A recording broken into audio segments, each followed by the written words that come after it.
In today's video, I'm going to teach you how to add quotes in Notion. Quotes are perfect for highlighting key ideas, pulling out memorable lines, or giving credit to a source without overwhelming your page. By the end of this walkthrough, you'll know exactly how to insert a clean, readable quote block that stands out and keeps your workspace tidy.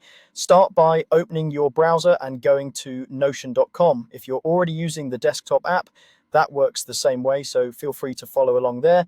When the site loads, click Login to access your account. If you're already signed in, you'll be taken straight into Notion.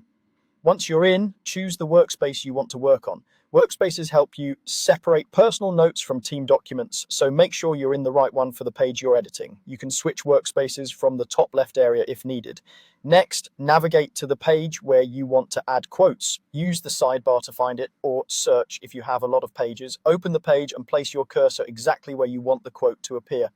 Notion will autosave everything as you go, so there's no need to worry about losing your changes. Now type // This is the command that opens Notion's block menu, which lets you quickly insert different types of content. A drop-down menu will appear.